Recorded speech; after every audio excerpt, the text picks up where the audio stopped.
Ethan Hale had survived storms before war, heartbreak, raising a daughter alone, but nothing prepared him for the knock that shattered the silence at 12:07 a.m. His small town slept quietly as snow drifted outside. Inside, Ethan watched over his daughter, Lily, who was tucked under blankets, hugging a worn teddy.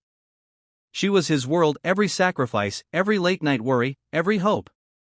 After losing his wife to illness 3 years ago, Ethan learned to live with quiet pain. He cooked simple meals, fixed cars at a small repair shop, and read bedtime stories with tired eyes but a full heart. To everyone, he was strong. But nights were long, and memories didn't sleep. Knock. Knock. Ethan stiffened. Midnight knocks weren't normal here. He moved silently, careful not to wake Lily. He peeked through the window. A young woman stood trembling on his porch. Hair soaked in snow, hands shaking, makeup ruined by tears. He opened the door cautiously. "Can I help you?" he asked softly. Her voice cracked. "Please. I didn't know where else to go." She looked familiar, but he couldn't place her. Expensive coat. Jewelry. But broken eyes. "My car skidded off the road," she whispered. "Phone died. I'm." She hesitated, as if her name was a burden. "Aria." She stared at him with a silent plea only a father's heart could understand. He stepped aside. "Come in. You're freezing." Inside, warmth embraced her, and the weight she carried seemed to crumble. Lily woke and peeked from the hallway. "Daddy, who is she?"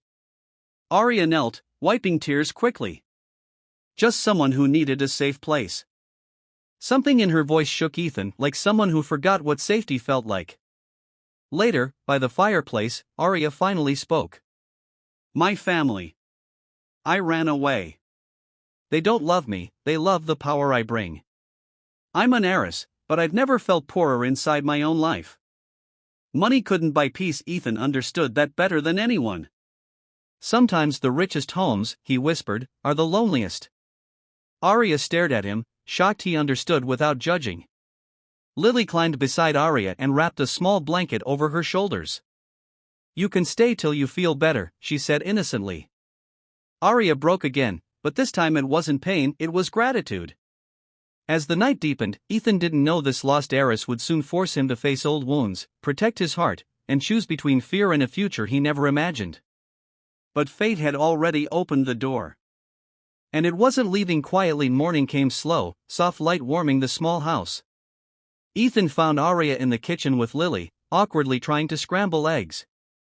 Flour dusted her sweater, Lily laughed, and for the first time, Aria looked like someone who belonged somewhere. "Heiresses cook too?" Ethan teased gently. She smiled, a real, fragile smile. "I'm learning." Days passed. She stayed, just until things settled.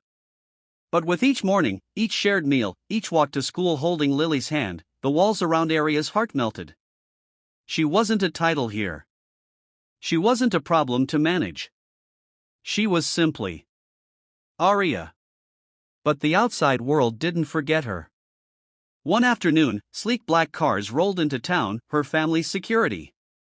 Aria froze. Ethan stepped protectively in front of her, instincts sharp, heart racing. A powerful older man stepped out, Aria's father. "Aria," he commanded, "enough of this nonsense. Come home. Your future is planned. You can't throw it away." Aria looked at Ethan, at Lily, at peace she never knew. "I don't want a life built for me. I want a life I feel alive in." Her father's voice sharpened. "With them?" Ethan held firm. "She deserves to choose." Aria's father looked at Lily, innocent, loving, unafraid, and something in him cracked. Perhaps money built walls so tall he forgot daughter meant love, not ownership. Slowly, he nodded. "I only feared losing you," he whispered. Aria's voice shook. "You lost me long ago. I'm choosing myself now." He left, not defeated, but softened. Silence lingered. Aria wiped tears, shaking. I still don't know my future, she whispered.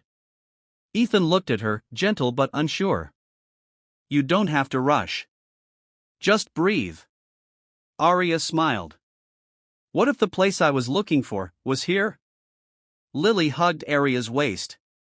We like you. Daddy smiles more now. Color rose in Arya's cheeks. Ethan looked away, nervous. He hadn't felt this in years. No dramatic promises. No fairy tale endings forced. Just three souls learning love again, slowly, tenderly. Arya stayed, not because she had nowhere else, but because for the first time in her life, she had a choice.